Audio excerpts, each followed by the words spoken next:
Audio.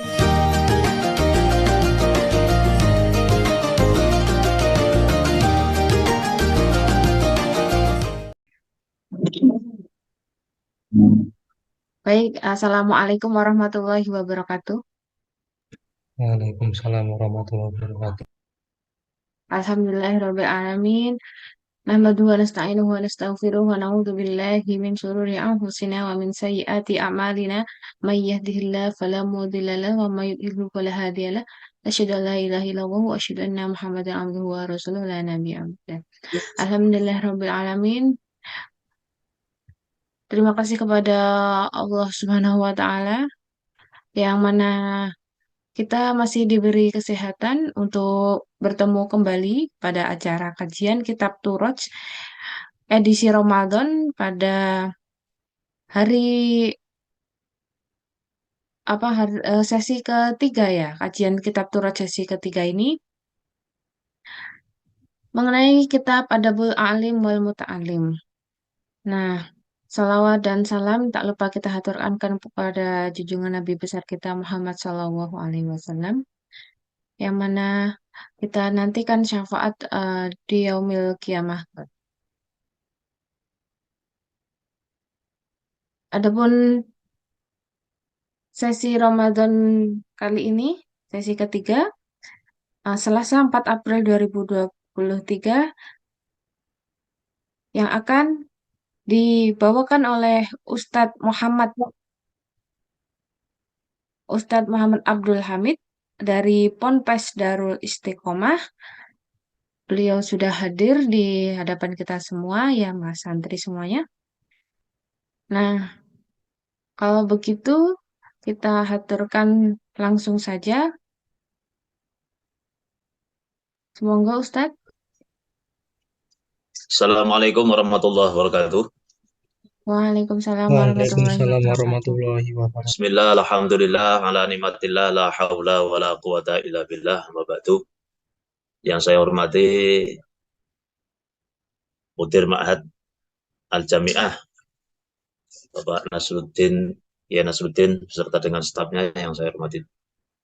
Semua para mahasiswa santri Ma'had Al-Jami'ah Uin Zaizu Purwokerto yang bisa bertatap muka pada sore hari ini. Semuanya hadirin hadirat rahimakumullah. Pertama-tama marilah kita panjatkan rasa syukur kita kepada Allah Subhanahu wa taala biqaulina alhamdulillahirabbil alamin. Pada kesempatan sore ini kita diberi kesempatan, kenikmatan, kesehatan dan juga diberi kesempatan sehingga bisa bertatap muka dalam rangka kajian rutin Turat Ma'adal Jami'ah Uin Saizu Purwokerto. Semoga pertemuan kita wajah bil wujuh ini melalui online bisa memberikan kemanfaatan maslahah fid dini wa dunya wal akhirah dan mendapatkan ridho dari Allah Subhanahu wa taala. Salawat salam senantiasa terimpahkan kepada junjungan kita Nabi Muhammad sallallahu alaihi wasallam. Semoga kita semua senantiasa mendapatkan syafaat beliau min yaumi hadza ila yaumil qiyamah. Selanjutnya langsung saja mari kita mulai pembacaan kitab Adabul Alim wa Muta'alim yang dikarang oleh Syekh Hashim Asy'ari. Semoga nanti apa yang kita pelajari mendapatkan manfaat, ilmu yang barokah, menjadikan kita senantiasa menjadi orang yang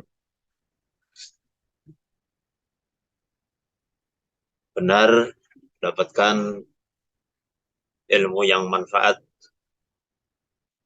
Sebelumnya, mari kita hadiah Fatihah dulu kepada mu'alif, supaya apa yang kita pelajari benar-benar bisa kita serap, bisa kita pahami, dan juga bisa kita amalkan.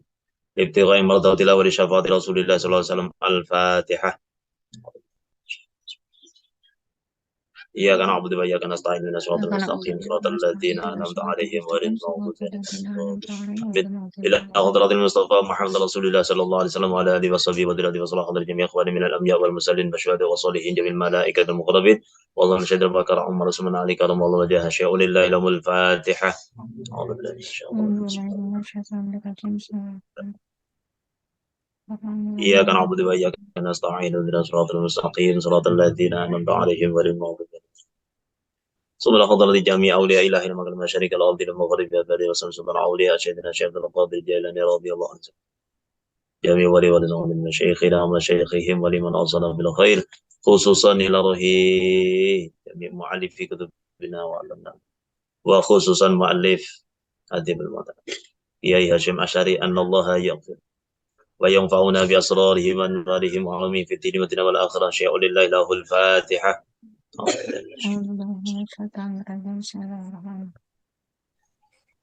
إياك نعبد وإياك نستعين اهدنا الصراط المستقيم صراط الذين أنعمت عليهم غير المغضوب عليهم ولا الضالين. سبحان الله جميع آبائنا وأمهاتنا وأصدقائنا والجماعة وكافة المسلمين والمؤمنين والمؤمنات الأحياء منهم الأموات خصوصا إلى روح جميع موتى مع سندري والسيزو. اللهم اغفر لهم وارحمهم وعافهم وعنهم شيء لله له الفاتحة.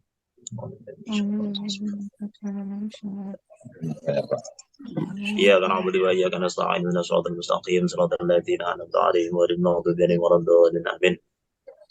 Bismillahirrahmanirrahim. Mari kita buka bab Asani halaman 24 dari kitab Adabul Alim wal Muta'alim. Al-Babusani utawi bab kaping pindho fi Adabil Muta'alim.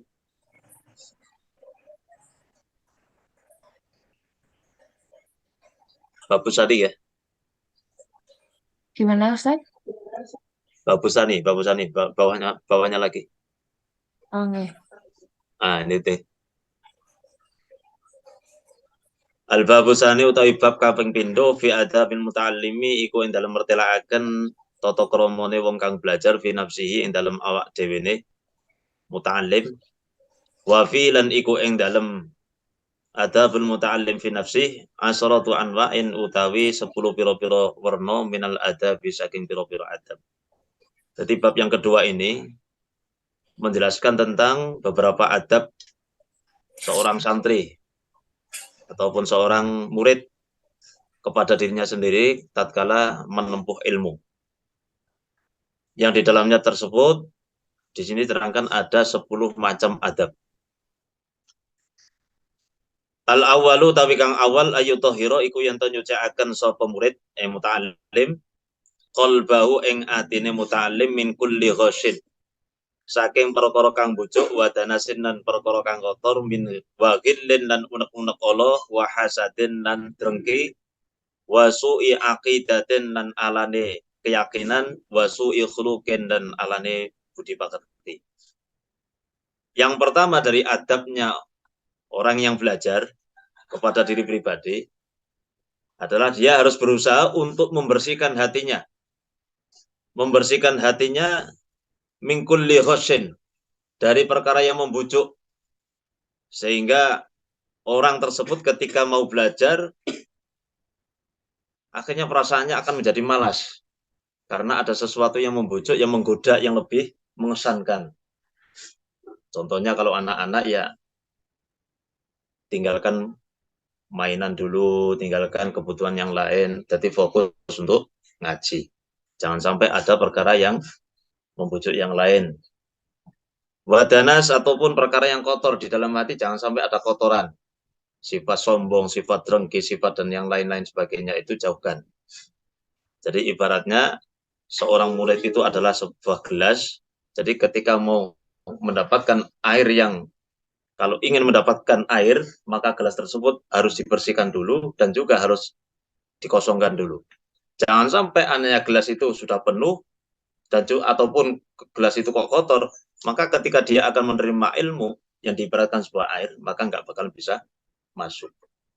Jadi ketika mau belajar, usahakan hatinya dibersihkan dahulu. Liyasluha supaya patut bidzalika kelawan mengkono-mengkono ayu tahira qalbahu liqabulil ilmi maring nerima ilmu wa hifdhihi lan ngrekso ilmu wal ittila'i lan ningalaken ala daqaiqi ma'aniyati ing atase lembut-lembute makna wal fahmi lan kefahaman li awamidihi maring samar-samare ngilmu. Ini niatnya ataupun tujuannya untuk membersihkan hati supaya ketika hati itu bersih, maka seorang murid atau muta'alim itu mudah untuk menerima ilmu, mudah untuk memahami, mudah untuk mempelajari apa yang menjadikan kandungan ilmu tersebut. Jadi jangan sampai ketika kita mau belajar sudah ada rasa malas, belajar sudah ada rasa dengki dan lain sebagainya. Ini jangan sampai hilangkan itu kotoran-kotoran di dalam hati. Jadi bersihkan hati dulu, baru kalau sudah hati bersih, maka insya Allah ketika kita belajar akan mudah untuk memahami dan juga mudah untuk menerima ilmu tersebut. Jadi seorang murid di sini juga terangkan itu, jangan sampai ada ghos danas hilin, prasangka buruk baik kepada gurunya, kepada temannya. Ini juga mempengaruhi dalam pembelajaran. Jangan sampai kita sebagai seorang murid ketika mau belajar punya perasaan kotor kepada gurunya, punya perasaan atau pikiran-pikiran kotor kepada teman atau yang lain. Maka ini yang menyebabkan ilmu itu nggak bisa manfaat. Ilmu nggak bisa manfaat. Maka ada suatu kisah Syekh Al-Imam Al-Ghazali suatu ketika beliau berjamaah dengan adiknya yang namanya Imam Ahmad. Suatu ketika Imam Ahmad jamaah sholat zuhur sama Imam Al-Ghazali. Ketika beliau melakukan sholat zuhur, ternyata di pertengahan sholat tersebut, Imam Ahmad adiknya itu mufarokoh, nggak mau meneruskan sholat. Setelah salam, Imam Al-Ghazali tahu, loh, saya selesai salam, ternyata adiknya belum selesai. Oh, berarti ini mufarokoh. Apa yang terjadi? Akhirnya Imam Al-Ghazali nggak terima. Matur sama ibunya, beliau curhat, Bu, ini adik Imam Ahmad diajak jamaah nggak mau. Berarti mungkin dia rumongso pinter, maunya sholat sendiri. Nah setelah ini ibunya memanggil, Ahmad, coba ke sini. Kenapa kamu tadi nggak mau berjamaah dengan Imam Al-Ghazali kakakmu itu? Dijawab oleh Ahmad, bagaimana saya mau sholat berjamaah dengan emas, dengan kakak, sedangkan di dalam bajunya kakak itu, emas Imam Ghazali tersebut, dikatakan bahwasanya bajunya itu penuh dengan noda darah. Bagaimana saya mau melakukan sholat berjamaah sedangkan beliau emas ini lagi dalam kondisi penuh darah. Imam Al-Ghazali di situ kaget. Karena apa? Bajunya bersih, nggak ada najisnya.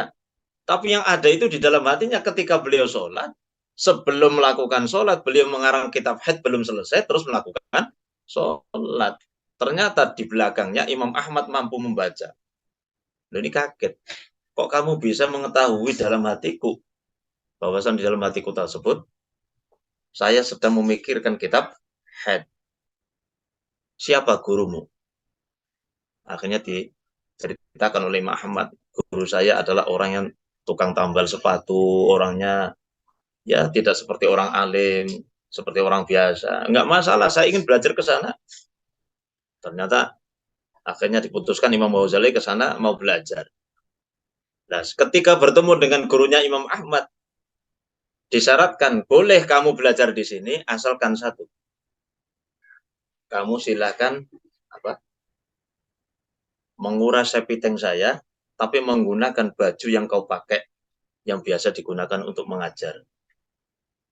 Akhirnya disepakati Imam Al-Ghazali pun, oke, nggak apa-apa, yang penting saya jadikan muridmu, saya nggak apa-apa. Menguras sepiteng dengan menggunakan jubah, dengan menggunakan baju kebesaran seorang ulama. Ini intinya apa?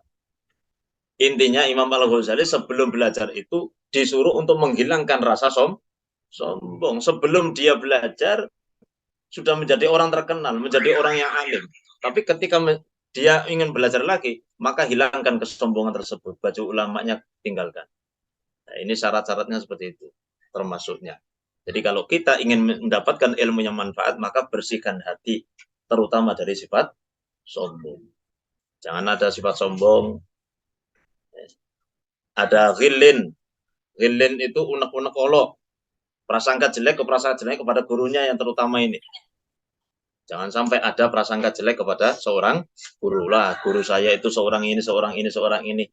Jangan harap mendapatkan ilmu manfaat kalau kita sebagai seorang murid punya perasaan atau prasangka jelek kepada seorang guru. Jadi apapun yang diperintahkan oleh guru, sami'na wa ta'na. Jangan sampai mikir-mikir. Apapun yang diperintahkan guru, kita harus yakin perintah guru adalah sebuah kebaikan. Walaupun toh terkadang tidak sesuai dengan nalar hati nurani kita. Kita harus yakin apa yang diperintahkan guru mesti baik. Karena yang tahu kondisi batiniah kita adalah guru kita, ustadz kita. Maka bersihkan hati dari sifat sombong, bersihkan hati dari unek-unek atau pikiran-pikiran kotor atau suudon kepadapun siapapun, yang terutama kepada seorang guru. Azani, adab yang kedua, ayyuhsina iku yen tom bagusaken sapa muta'allim an niyata ing niat fi talabil ilmi. Bi ayak sidak lawan yen to nyejo sapa muta'allim wajhallahi azza wa jalla ing golek ridone Allah azza wa jalla.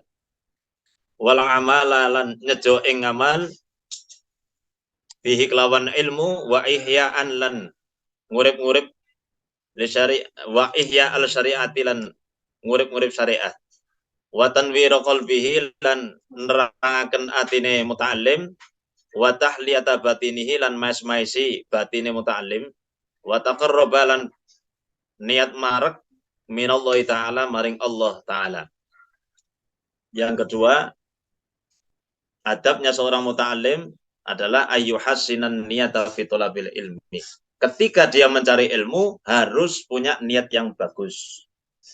Niatnya yang bagus. Bi ayaksida wajhallah azza wa jalla. Dengan gambaran mencari ilmu itu semata-mata mencari ridhonya Allah. Jangan sampai diniati yang lain. Tuh, jangan sampai diniati yang lain. Wal amala, dan juga niat mencari itu untuk diamalkan. Jadi ngaji mencari ilmu itu niatnya untuk diamalkan. Mencari pengamalan bukan untuk mencari pengalaman. Ya. Dibedakan ini. Ngaji niat untuk diamalkan bukan untuk mencari pengalaman. Kalau mencari pengalaman, lah saya udah ngaji itu, tapi nggak diamalkan. Itu mubah. Nggak manfaat ilmunya. Wa ihya asy-syari'ah. Dan juga niatnya mencari ilmu adalah untuk menghidupkan syariah. Paling enggak sebagai kita muta'alim atau seorang santri ataupun seorang pelajar diniati untuk menggugurkan perintahnya Allah yang di dalam Al-Qur'an dikatakan laula nafaru min kulli firqatin ta'ifatun yatafaqahu fid-din. Ya, di situ Allah memerintahkan paling enggak di dalam satu golongan itu ada ta'ifah, ada suatu rombongan yatafaqahu fid-din untuk mencari ilmu agama. Jadi andai kata di dalam satu kelompok, di dalam satu kampung, tidak ada yang belajar untuk mencari ilmu, maka semuanya akan berdosa. Dan niat kita, kalau kita mencari ilmu, maka niatilah satu, untuk mencari ridhonya Allah. Nomor dua, untuk mencari, untuk mengamalkan, dan juga untuk memperjalankan syariat. Ini dinati seperti itu. Jadi apa yang kita cari nanti, apa yang kita pelajari, itu anak termasuk ibadah. Sesuai hal, kalau kita dinati ibadah, intang surullah yang surkumullah. Barang siapa yang menolong agamanya Allah, maka Allah akan memberikan pertolongan. Jadi, apapun yang kita pelajari, niati itu. Jangan diniati yang lain. Pokoknya niat, ini mencari ridhonya Allah, niat untuk mengamalkan, niat untuk mengembangkan ilmu syariat di masyarakat nanti. Insya Allah pulang ilmunya Watan wiraqalbihi, dan juga mencari ilmu diniati untuk menerangi hati. Paham hati ya? Hati letaknya di mana? Nah, hati itu letaknya di sini.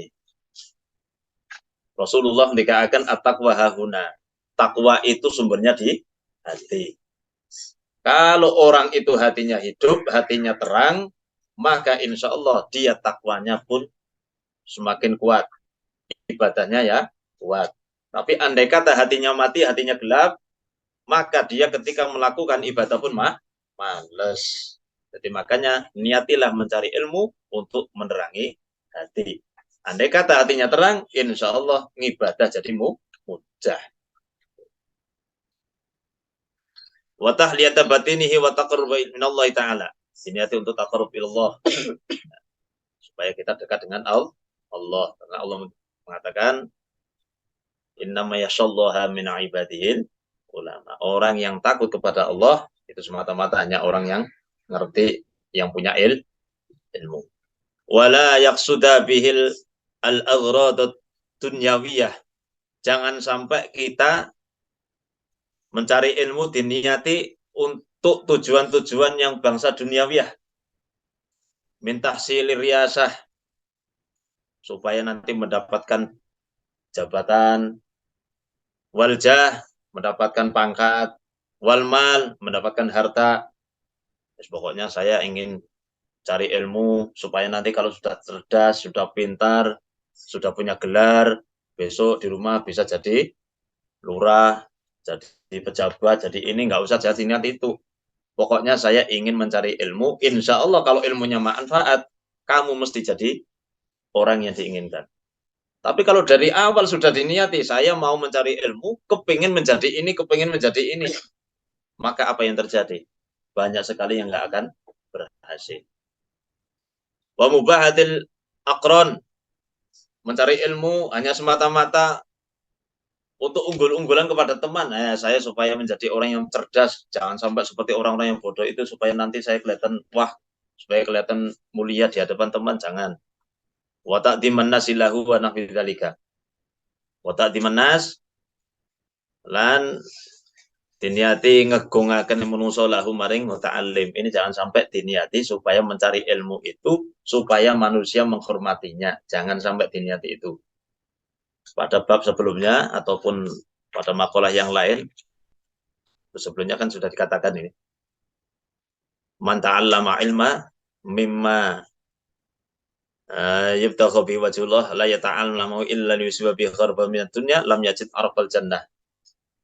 Jadi pada lembaran yang lalu pada halaman 23 disebutkan di situ Rasulullah SAW mengatakan man ta'allama ilman, barang siapa yang belajar ilmu mimma yabtaghu bihi wajhullahi ta'ala, dengan sesuatu ilmu yang padahal itu mampu untuk mencari ridho Allah, la yata'allamuhu illa liyusiba bihi khardan minad dunya, dia tidak mempelajarinya untuk mencari ridho Allah, tapi dipelajari semata-mata untuk mencari tujuan dunia. Jadi maksudnya seperti ini. Mempelajari ilmu Al-Quran, mempelajari ilmu fikih, mempelajari ilmu syariat, tidak diniati untuk mencari ridhonya Allah. Padahal itu mampu untuk mencari ridhonya Allah. Dia tidak mencarinya, tapi diniati untuk tujuan dunia. Wah, pokoknya saya kalau sudah hafal Al-Quran, sudah mengerti ilmu fikih, mengerti ilmu hadis, dan lain sebagainya, nanti saya menjadi mubalik kondang, ya, pulang jadi kayem, pulang jadi da'i, akhirnya undangan banyak. Nah ini tujuan yang lain itu, apa yang terjadi? Lam yajid arafal jannah. Kata Rasulullah, maka orang tersebut tidak akan menemukan baunya surga. Surganya aja nggak, baunya saja nggak mungkin, apalagi surganya. Padahal baunya surga itu bisa dicium selama perjalanan 40.000 tahun. Kis mambu nih swarga. Tapi kalau ternyata dia mencari ilmu, padahal itu bisa mencari ridhonya Allah, dia gunakan untuk mencari apa? Kebutuhan dunia. Nah, jadi jangan sampai kita mempelajari ilmu fikih, mempelajari ilmu Al-Quran, mempelajari ilmu hadis, itu semata-mata untuk mencari kedudukan atau mencari bangsa duniawiyah. Maka ancamannya orang-orang tersebut tidak akan menemukan baunya surga. Ya na'udzubillahi min dzalik. Jadi yang kedua, maka adabnya seorang muta'alim, tata niatmu. Jadi niatilah ketika kita belajar semata-mata untuk mencari ridhonya Allah.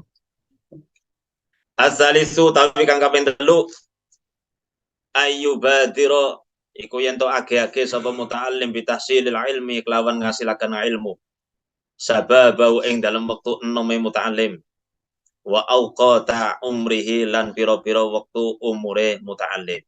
Yang ketiga adalah adabnya seorang muta'alim, hendaklah dia bergegas untuk mencari menghasilkan ilmu di masa mudanya.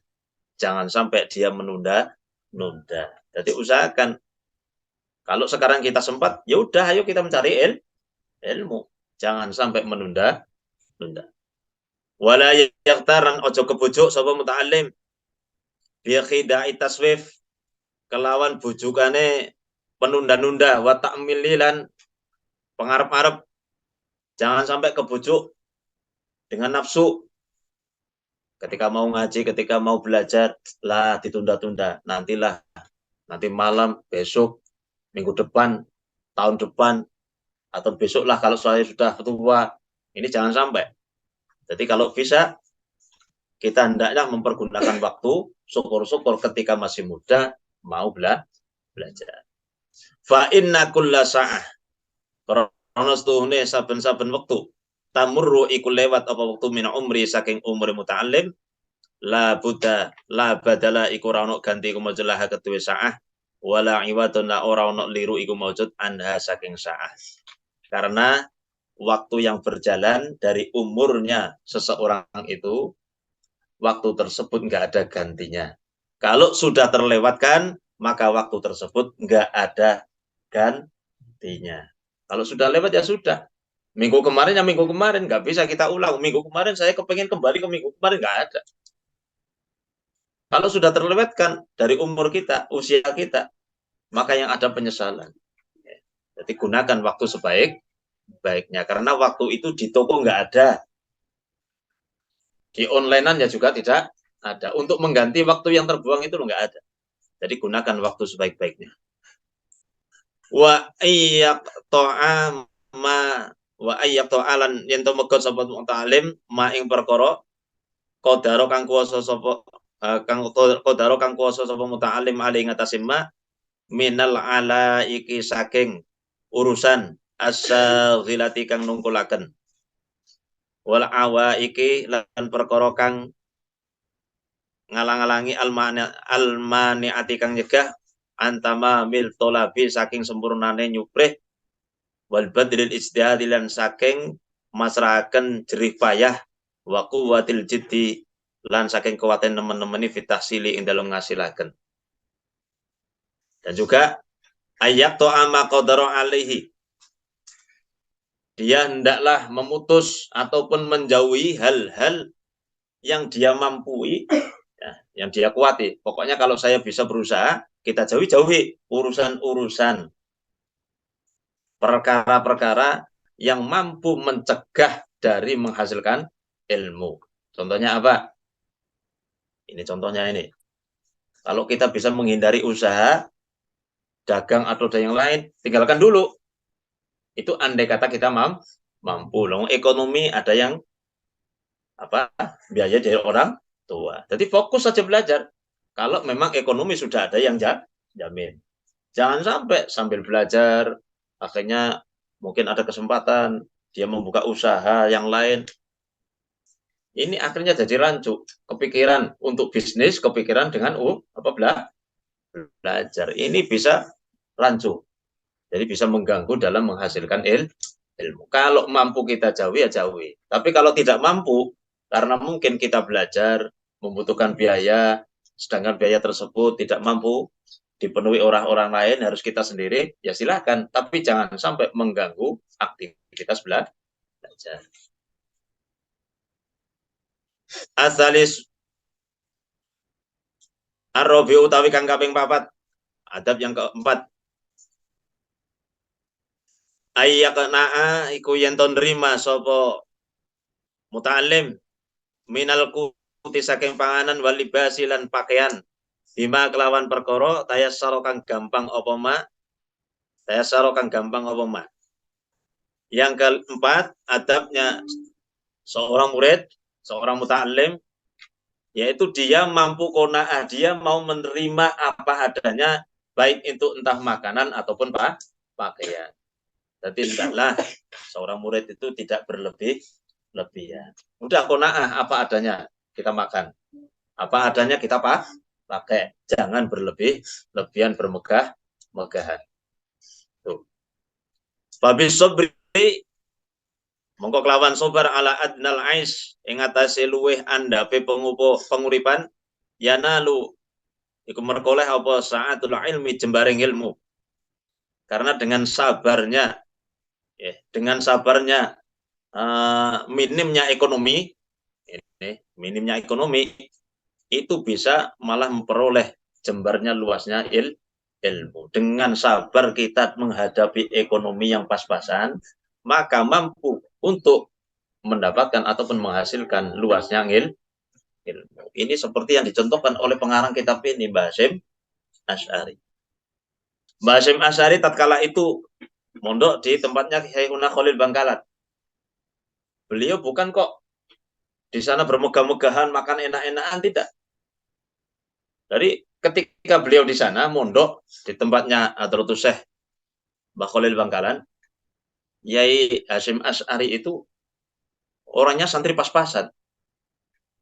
Dikatakan di situ ada cerita, beliau sampai ngepasnya karena nggak mampu beli ataupun urunan. Kalau zaman dulu itu apa? Mbah Khalil ngaji dalam satu ruangan sempit, yang mampu untuk belajar di dalam itu adalah santri-santri yang mampu finansialnya untuk urunan bayar minyak ini, untuk apa? Membeli teplok lampu. Lah yang nggak mampu ngajinya di luar. Termasuknya si Mbah Hasyim Asy'ari, karena beliau santri pas-pasan, nggak mampu masalah ekonomi, maka Mbah Hasyim itu ngajinya di luar. Ngaji di luar, bawa kitabnya kitab kuning, dengan cara apa? Beliau nerima ngaji di luar, mencari bolongan gedek itu. Bolongan gedek berapa besar ya? Kecil banget, wis cilik. Sinar yang keluar adalah sinar dari sentir itu, teplok. Nah, ini tapi karena kesabaran beliau, akhirnya mendapatkan ilmu yang luar biasa. Jadi orangnya nerima, sabar.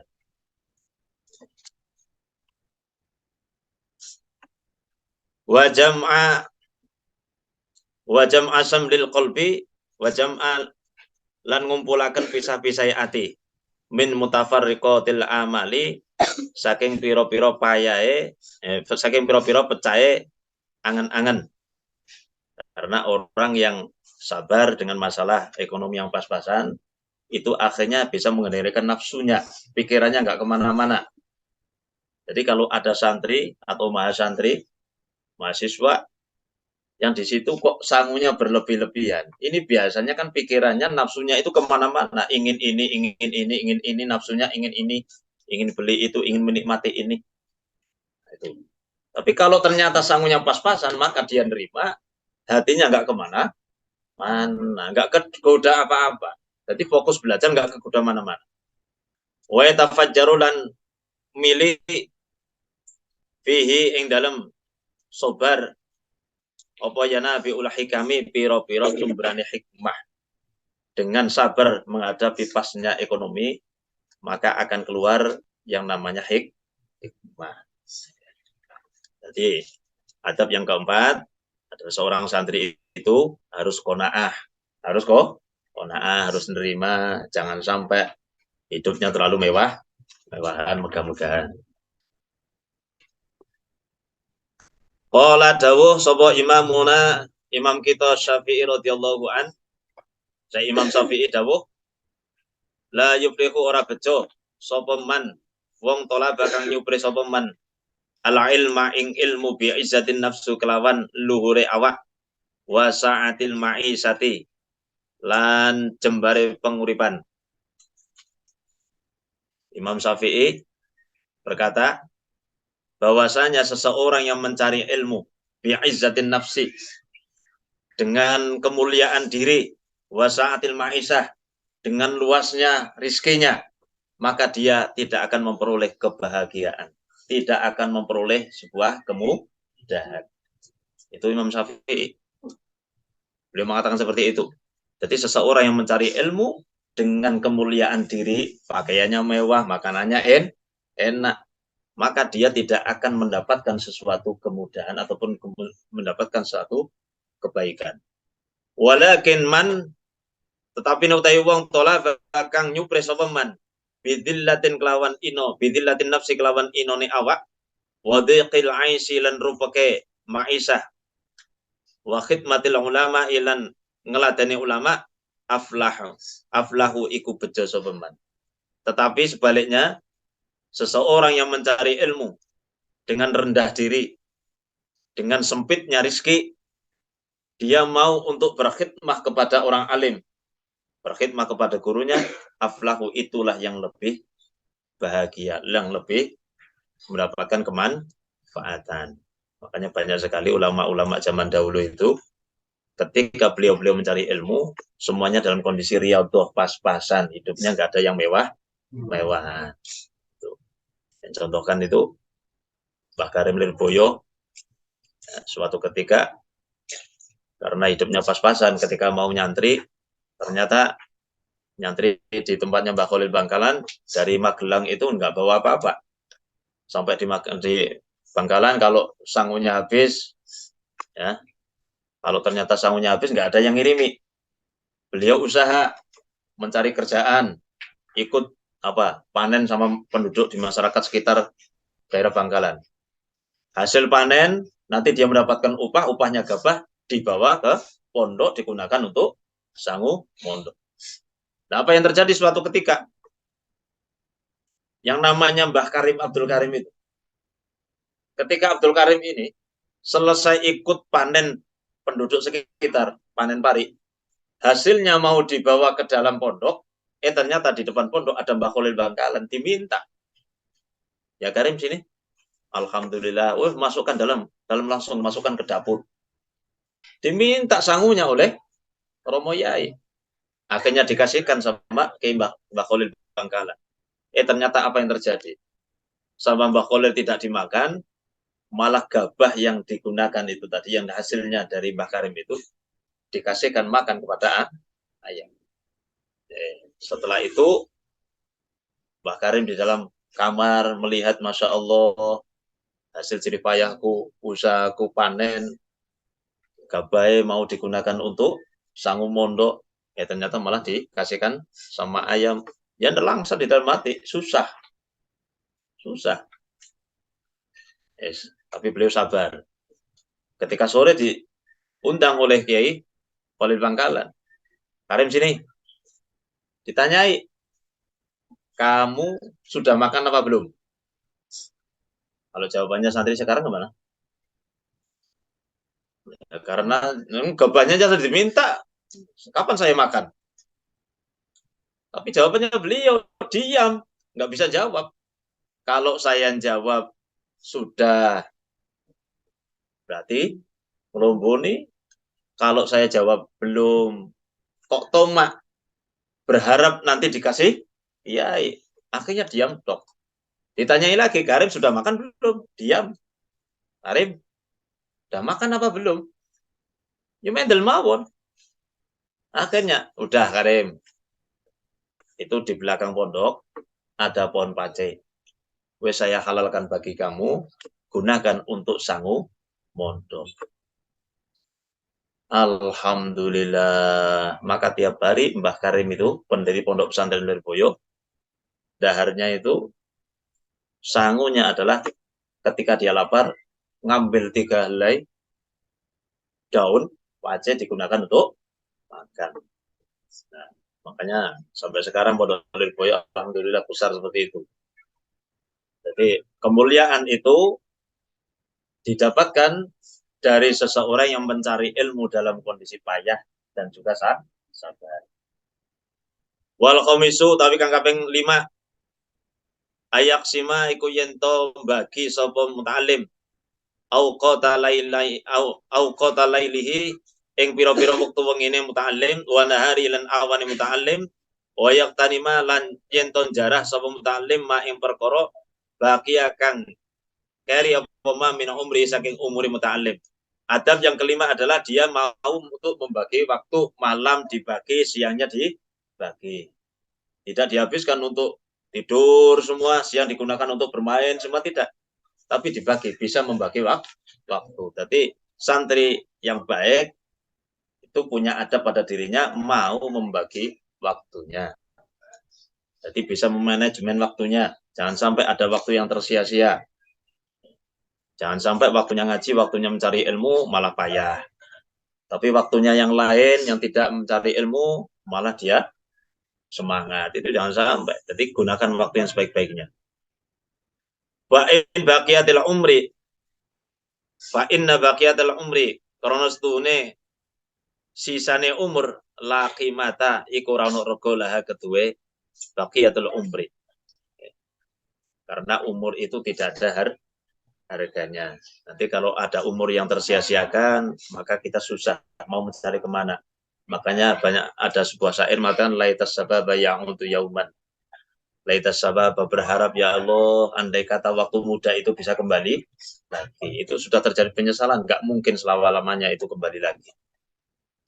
Wa ajwadul awqati lan utawi luwih bagus-bagus waktu lil hifdi mare ngapalaken al asharu iku waktu sahur. Jadi tolong ini dimanage waktunya. Kalau ingin menghafalkan pelajaran, ya, ini waktu yang bagus adalah waktu sahur. Kapan waktu sahur? Nah, ketika fajar khatib muncul itu mulai jam 3 sampai jam 4. Itu waktu yang mudah untuk menghafalkan. Karena kenapa? Bangun tidur masih fresh, oksigen keliling masih bersih. Itu mudah untuk menghafalkan. Walil bahsi al-abkaru. Waktu untuk membahas pelajaran. Mengulang-ulang pelajaran, waktu untuk membahas yang paling bagus adalah waktu pagi. Pagi hari, jam 7, jam 8, itu waktu yang untuk membahas pelajaran mudah. Iya. Untuk ke sini masjid kencan wae. Oh, separah. Walil kitabati lan waktu nulis wasatun nahari ikut tengah awan. Waktu untuk menulis itu yang baik adalah waktu siang, karena waktu siang itu waktu membosankan. Udara sudah panas, pikiran sudah jenuh.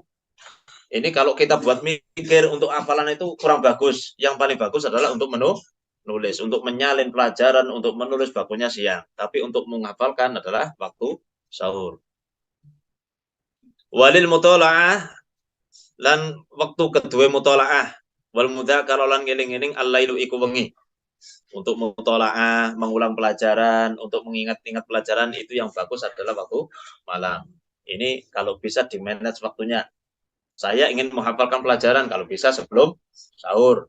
Saya ingin memahami pelajaran pagi hari. Mau menulis tulis, gunakan waktu siang. Kalau mau mutola'ah, gunakan waktu malam hari.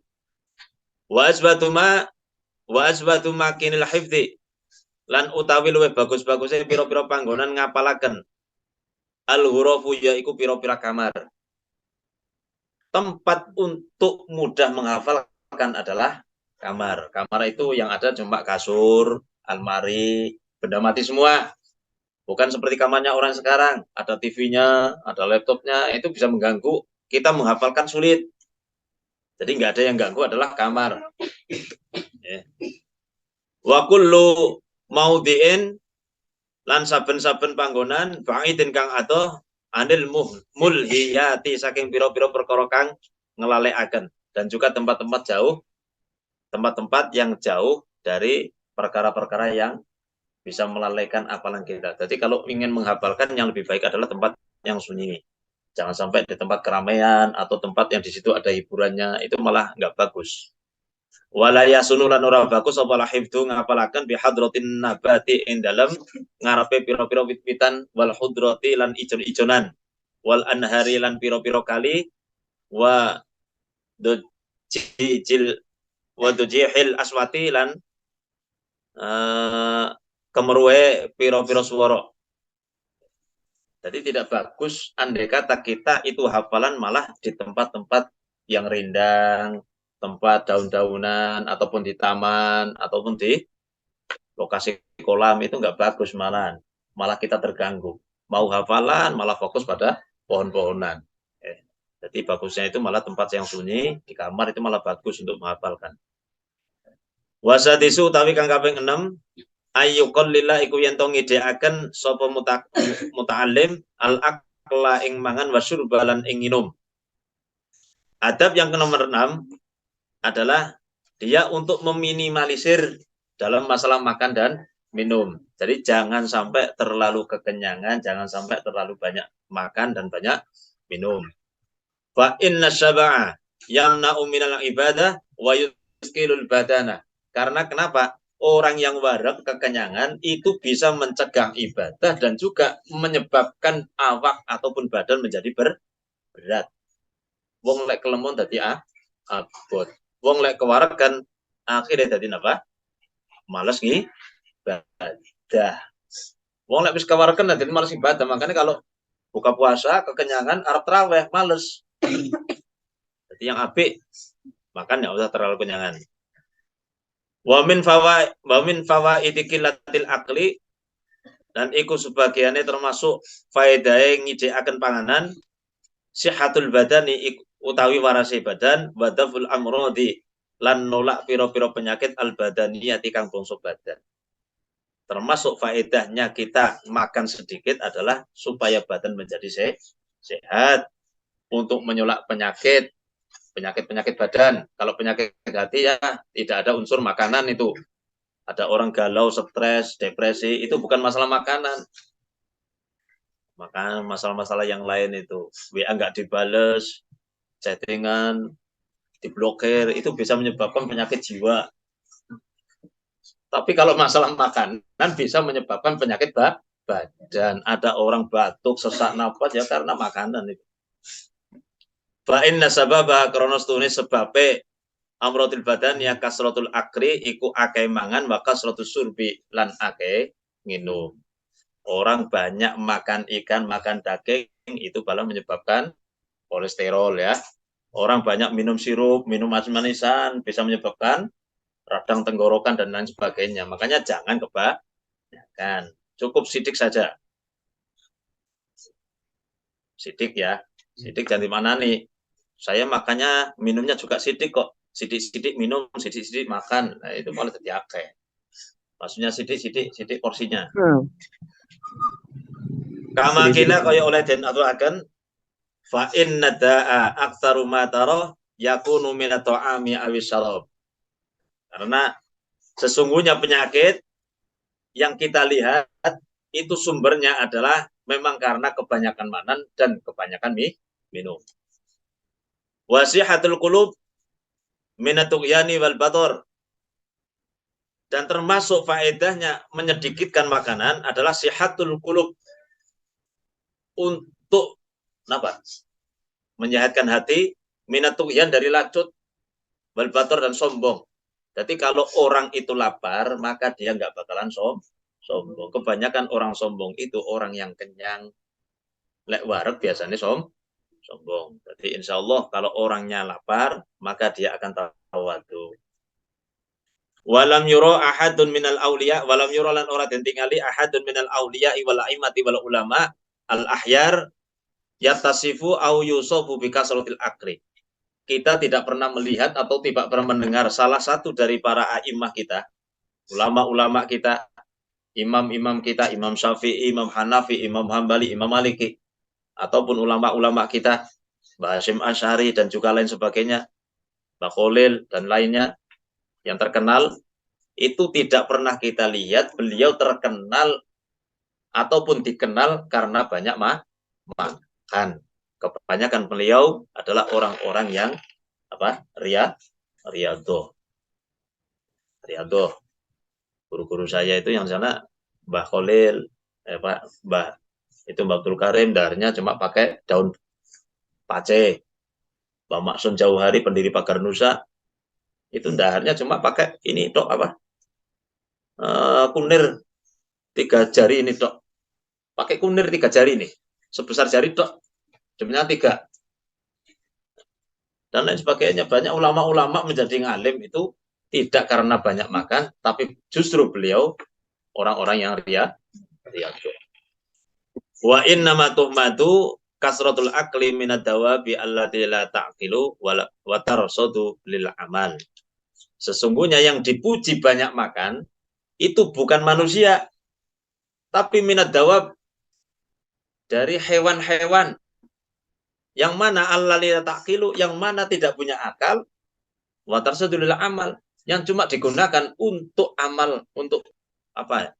Digunakan untuk kekuatan badannya tok. Jadi orang yang banyak makan itu biasanya tidak diambil akalnya, tapi diambil kekuatannya. Itu yang terkenal cuma hewan tok. Ya, hewan. Biasanya hewan itu kalau mau digunakan untuk supaya kekuatannya besar, supaya kekuatannya itu hebat, maka dikasih makanan yang bagus, kasih makanan yang banyak. Nanti kalau kenyang digunakan untuk geret barang-barang sing rusak-rusak itu. Sapi ya digunakan untuk bajak, itu timpani sing akeh. Tapi kalau manusia yang digunakan bukan tenaganya, tapi yang digunakan adalah akalnya. Wasabi'u, adab yang nomor 7, ayu akhidan nafsahu bil wara' wal ikhtiyat fi jami'i sya'ni. Supaya dia mau menjadikan dirinya itu wara'. Wara' itu hati-hati jangan sampai mengkonsumsi barang haram. Waro'i. Waktiyat fi jami' sya'ni. Dia harus berhati-hati dalam semua tingkahnya. Jadi adab yang nomor 7, sebagai seorang muta'alim yang mencari ilmu, dia harus mau menjadi orang yang wirai. Berhati-hati jangan sampai mengkonsumsi barang haram. Dan juga ikhtiyat. Hati-hati ketika mau bertindak. Jangan sampai perbuatannya itu menuju kemaksiatan. Maka teringat apa yang dikatakan oleh Syekh Imam Syafi'i, wa'lam bi annal ilma nurun wa nurullahi la yu'ta lil 'asi. Ketahuilah bahwasanya ilmu itu adalah nurullah. Nurullah tidak bakal dikasihkan kepada orang-orang ahli maksiat. Ini makanya jadi orang harus berusaha kalau mencari ilmu, maka usahakanlah jangan sampai mengkonsumsi barang haram. Wa yataharra lan nemen-nemeni al halala fi tu'amih.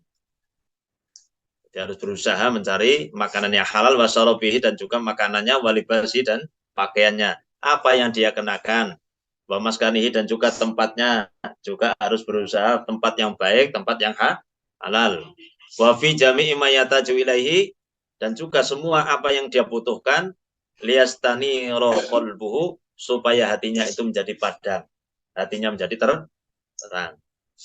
Wa yasluha, dan supaya patut liqabulil amal wa nurihi wa naf'i bihi, supaya orang kalau dirinya itu menjaga dari perbuatan-perbuatan haram, makanannya juga makanan yang makanannya yang dikonsumsi halal, pakaiannya ya halal, minumnya ya halal, tempatnya ya halal, maka yang terjadi adalah nanti hatinya menjadi bersih, dia mampu untuk menerima ilmu, dan juga ilmu tersebut menjadi ilmu yang manfaat.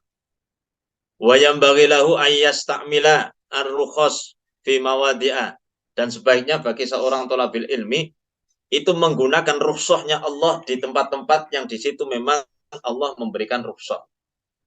Indal hajati ilaiha wa wujudi sababiha. Jadi contohnya ya, kalau kita lagi mencari ilmu, indilalah, lagi bepergian, lagi musafir, maka Allah memberikan rukhsah, kemudahan. Sholat boleh dijamak, sholat boleh diqosor, puasa juga boleh diqodho. Ini kalau thalabul ilmi gunakan itu. Gunakan itu. Karena kita adalah thalabul ilmi. Wa innallaha tuhibbu wa innallaha yuhibbu an tu'ta rukhasahu kama tuhibba an tu'ta azaimuhu. Jadi Allah itu suka apabila rukhsahnya itu dilakukan, begitu juga seperti halnya Allah suka apabila perintahnya Allah dilakukan. Jadi ini termasuk sebagai seorang murid, seorang yang mencari ilmu, dia selalu wara', berhati-hati dalam bertindak, jangan sampai melakukan atau mengkonsumsi barang yang haram. Syukur-syukur juga dia mau melakukan rukhsah yang diperintahkan atau yang diberikan oleh Allah di dalam semua tempat yang di situ memang ada sebabnya. Contohnya tadi, sebagai seorang murid, alhamdulillah kalau ternyata musafir, maka diberi kemudahan oleh Allah untuk menjamak ataupun mengqashar salat, maka lakukan itu. Asamin, untuk adab yang 8, ayyuqallila istimalil mata'im. Menyedikitkan menggunakan perkara-perkara allati ya min asbabil baladah, yang mana perkara tersebut bisa menyebabkan kebodohan. Meminimalisir, jangan sampai menggunakan perkara-perkara, mengkonsumsi perkara yang di situ bisa menyebabkan baladah, menyebabkan kebodohan. Waduk fil hawash, dan juga menyebabkan lemahnya panca indera. Katufahah al-khomid, seperti mengkonsumsi apel yang kecut. Jadi jangan sampai seorang santri, seorang pelajar itu dalam kondisi masih ngaji mencari ilmu, jangan sampai memperbanyak makanan-makanan yang kecut. Kalau nyidam tahu nggak masalah, nyidam perkara kecut bagus. Tapi kalau mencari ilmu, jangan sampai mengkonsumsi buah-buahan yang kecut, itu bisa mempengaruhi pikiran. Datanya dedel, pikiran mikir ataupun apalah nggak bisa-bisa, ternyata apa? Wow, kakean jeruk, kecut, apel, kecut. Ya, kalau mau makan yang manis. Wasabil kholi, ketufah al-khomid wal baqilahi, dan janganan kacang-kacangan. Jadi bocah santri aja kakean mangan kacang-kacangan. Wasyarbil kholi, minum cokak, wakadzalika, minum-minuman yang ya termasuk minuman yang kecut juga itu. Wakadzalika ma yuksiru istimalu al-bulgham. Begitu juga, maksudnya intinya adalah perkara-perkara tersebut adalah perkara yang mana bisa menyebabkan bulgham. Banyaknya apa? Lendir inilah riya. Sesuatu yang menyebabkan riya itu enggak bagus. Jadi makanan, minuman yang menyebabkan, akhirnya kalau sampean itu mengkonsumsi itu bisa menyebabkan riya, itu enggak bagus bagi seorang pelajar. Karena kenapa? Bisa menyebabkan baladah. Al-muballid litihni. Karena kenapa? Ini kalau ilmu biologinya ya, itu seseorang yang makan pencernaannya itu, makan seperti itu kan, kalau ada riak bulgham itu terlalu banyak, maka bisa menghambat oksigen itu tersalurkan ke otak. Sedangkan yang kita gunakan adalah otak untuk berpikir. Kalau ada bulgham, riak, ini lendir, ini bisa menghambat oksigenisasi masuk ke otak. Ya, itu yang menyebabkan akhirnya orang itu berpikir jadi lambat. Kebanyakan makan, kebanyakan ini, kebanyakan itu, akhirnya karena riaknya banyak, akhirnya jadi males. Karena kenapa? Suplai oksigen ke otakku kurang. Kurang akhirnya jadi ngantuk, aras-arasen. Wal mustaqolil badan, dan juga perkara yang bisa ngebot nering awak, menjadikan lemak badannya. Kakas rotil alban, koyok dene akeh piro-piro nginum puan. Minum susu itu nggak banyak, nggak bagus bagi kita.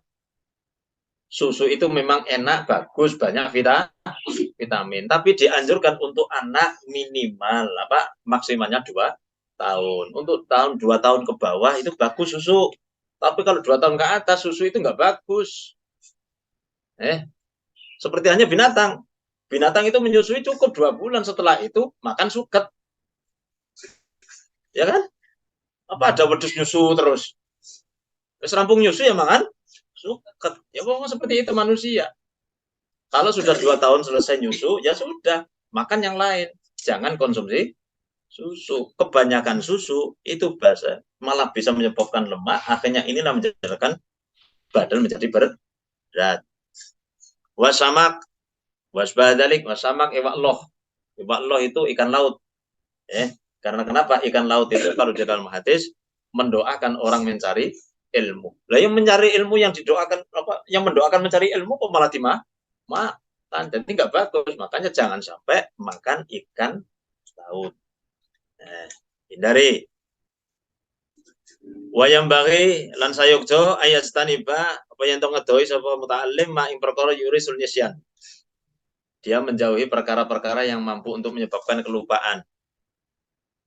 Bil khosyati kelawan khusus ka akli asari sauril fakri.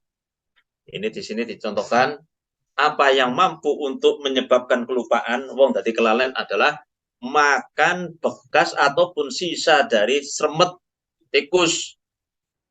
Roti wis dipangan tikus, sebagian nek ndalala sik utuh dibuang cokotane tikus dipangan roti sing utuhe. Niku malah bisa menyebabkan lupa. Jadi kalau sudah didahar seremet ya wes sudahlah, kasihkan yang lain, pane iwak apa gimana.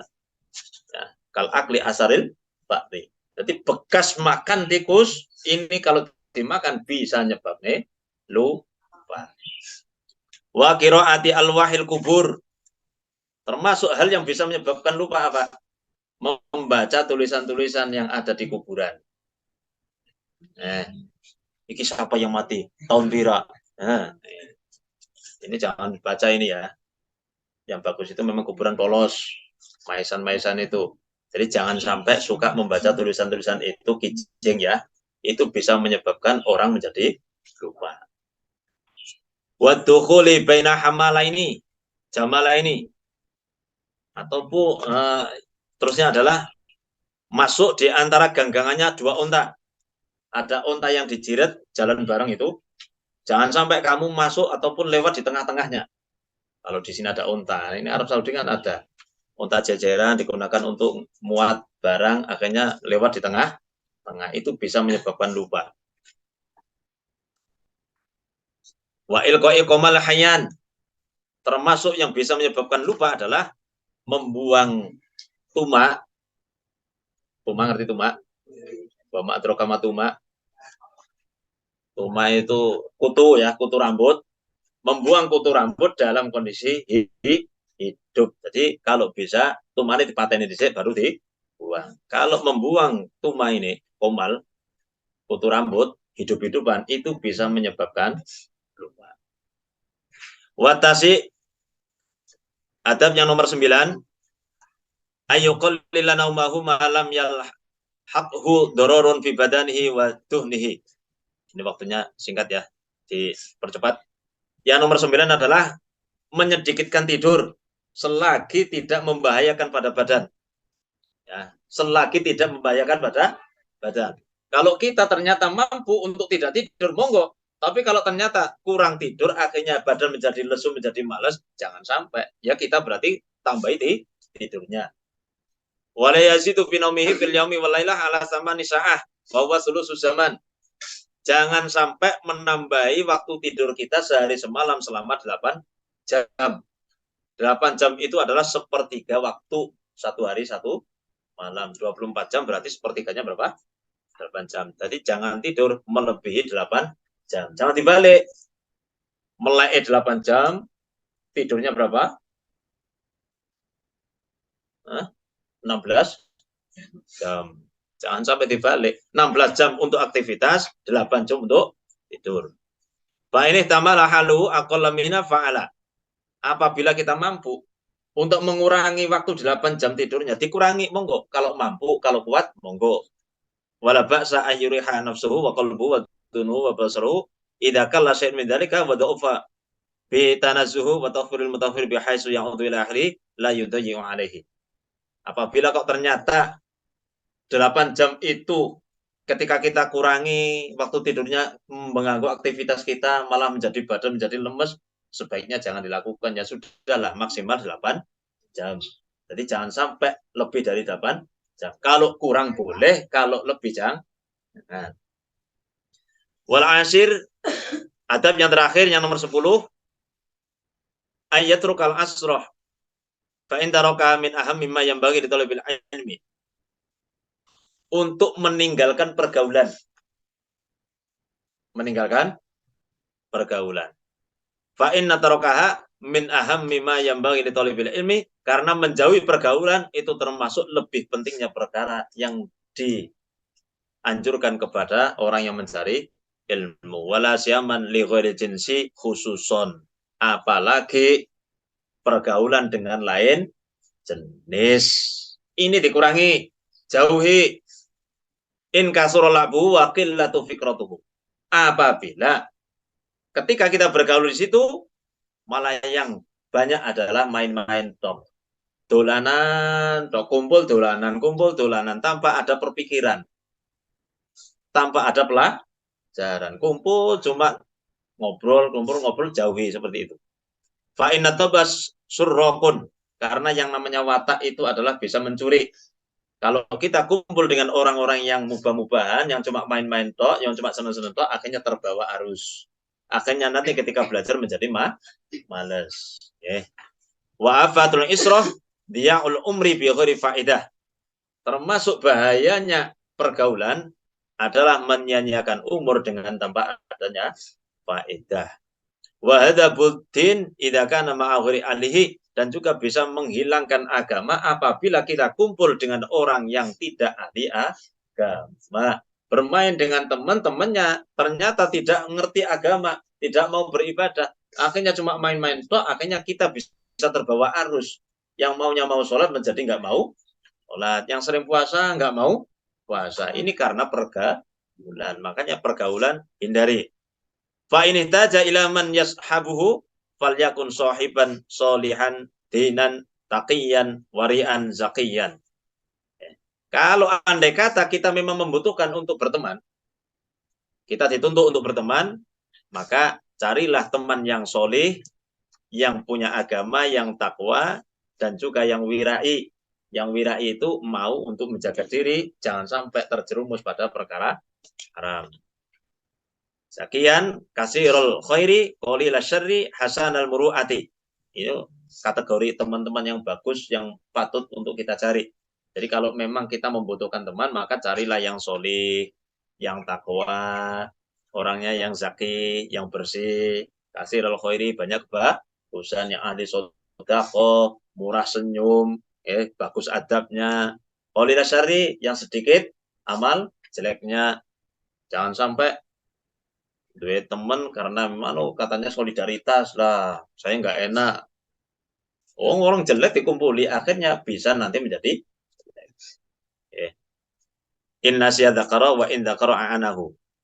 Usahakan mencari teman itu, apabila kita lagi lupa maka dia mau mengingatkan, apabila kita ingat maka dia mau membantu. Itu teman yang bagus.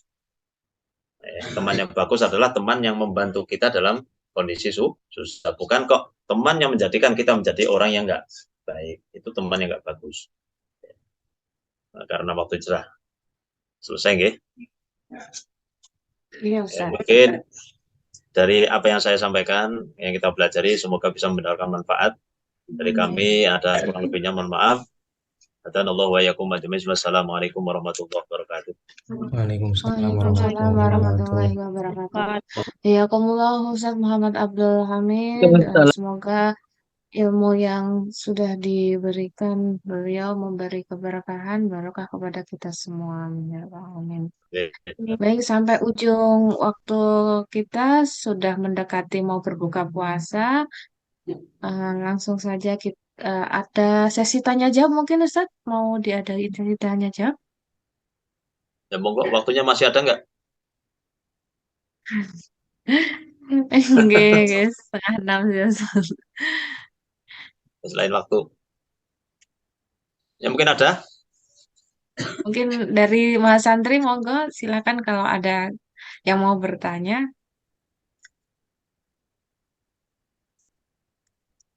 Saya mau tanya. Ya, Mas Rozan, monggo Mas.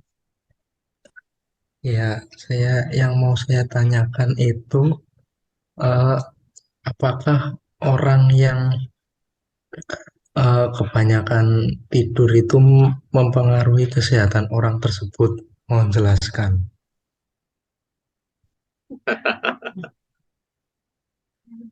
Orang yang tidur apakah mempengaruhi kesehatan? Kebanyakan tidur. Ya, terima kasih. Kalau itu masalahnya sebenarnya masalah ilmu biologi ya, itu bukan fak saya itu. Ya, tapi akan saya coba jawab itu. Ya. Karena kalau orang tidur berarti aktivitas organ-organ tubuhnya juga terhambat.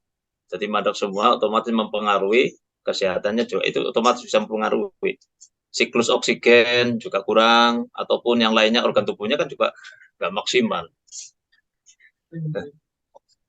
Apalagi tidur habis subuh itu ya dilarang. Naumus subhah tamna'ur rizqa. Nah, tidur habis subuh itu malah bisa menyebabkan terhambatnya rezeki dan yang lain-lainnya. Apalagi bagi orang yang mencari ilmu tidak dianjurkan tidur habis subuh itu. Ya, terima kasih. Nanti tanyakan sama dosennya ahli biologi ya. Ya. Ya mungkin banyak tidur itu bikin lemes ya Ustaz ya, bikin nggak semangat gitu, terus pusing mungkin gitu kan, jadinya kurang gerak Itu. gitu. Karena suplai oksigennya ke otak kan kurang, akhirnya bisa menyebabkan pusing. Iya, betul sekali. Begitu Mas Roza, ada yang mau disanggah? Iya, terima kasih. Oke. Baik, Mas santri yang lain mungkin ada yang mau ditanyakan kembali?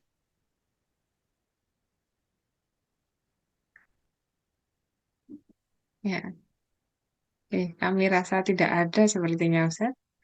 Oke.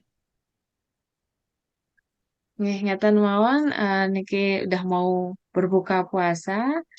Kita langsung tutup saja kajian pada sore hari ini dengan bacaan hamdalah dan doa kafaratul majelis bersama-sama. Alhamdulillahirobbilalamin. Alhamdulillahirabbil alamin. Subhanakallahumma wa bihamdika asyhadu an la ilaha illa anta Astagfirullahaladzim. Mulai. Wabillahi taufiq wal hidayah. Wassalamualaikum warahmatullahi wabarakatuh. Waalaikumsalam. Terima kasih. Oke.